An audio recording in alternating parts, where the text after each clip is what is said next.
Thank you very much, ladies and gentlemen. We Nigerians are not used to such a warm reception from members of the British audience in recent years, so I'm most grateful to you. But I understand that the reason is that you want something from me as a Nigerian. You want to know the secrets of Nigeria's success with political union. That's right, that's what I was told. I've been asked to come here and share with you the secrets such that you can become like us.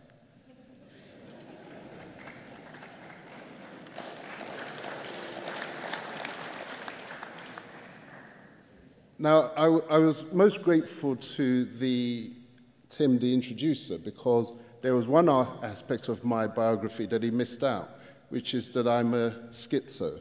I'm schizophrenic. It's because I've been in this country since the age of 7, you see. And sometimes I feel British, and sometimes I feel Nigerian. And the British side of me says, tell them absolutely nothing. Weren't these the people, or at least their fathers, who imposed political union on your country? 250 ancient nations lumped together in political union?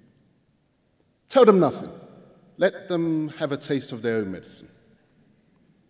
But the Nigerian side of me, the always forgiving Nigerian side of me, says, go ahead and tell them. Because they knew not what they were doing at the time that they did it. Well, I speak in truth because there's a letter that I'm going to share with you, which was written to the Times in 1998 by one of the architects of political union, both in Europe and in Nigeria. His name was Sir Peter Smithers. And you will see from this letter, when I share it with you, that his plea was, forgive us, because we did not know what we were doing at that time. He was the Secretary of State in the Colonial Office from 1952 to 1959, in the run-up to Nigeria's independence. He was also the Secretary General to the Council of Europe from 1964 until 1969, which actually was the year that I came into this country. This is what he said. Sir, during the negotiations for the independence of Nigeria, the view of the Secretary of State at that time, with which I agreed, was that in Nigeria we should attempt to put together a large and powerful state with ample material resources, which would play a leading part in the affairs of the continent and of the world. This was attractive, but it involved forcing several diverse ethnic and cultural groups into a single political structure. In the retrospect of 40 years, it is clear that this was a grave mistake, which has cost many lives and will probably continue to do so. It would have been better to establish several smaller states in a free trade area. In exculpation, it must be said that we did not then have the examples of the collapse of Yugoslavia and of the Soviet Union before our eyes.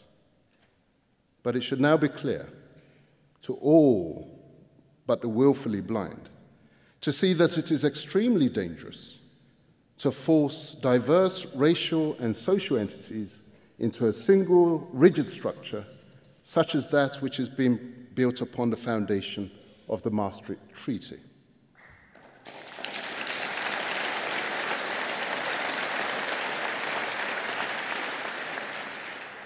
He concluded as follows: recent history suggests that it would be best to complete the development of the common market and to call a halt to political integration in Europe. Well, they didn't listen.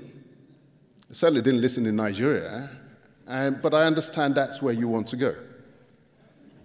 Now, I've heard the arguments advanced that, but it's political union that has produced peace in Europe since 1945. That may be so, but I can assure you that it's political union that has produced war in Africa, in every single country in Africa, since political union was imposed in those territories. If getting out of the euro, the economic union, the monetary union, is proving as challenging and as hard as it is at present, just think how much harder it will be to get out of political union.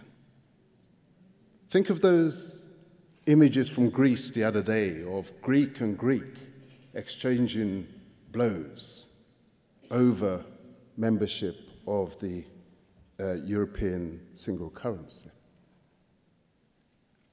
I'm reminded of one of those ditties that I learnt as a child in England. It concerned a grand old Duke of York. It looks as if you remember it.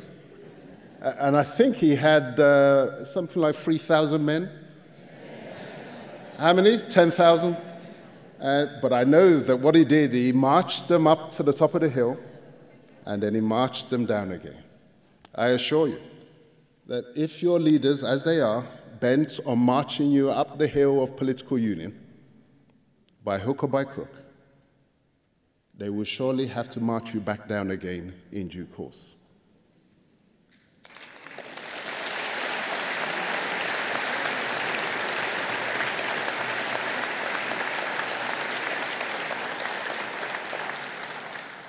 I leave you with the thought: union, like marriage, is easy. But like marriage, getting out can be very traumatic. Oh, the grand old Duke of York.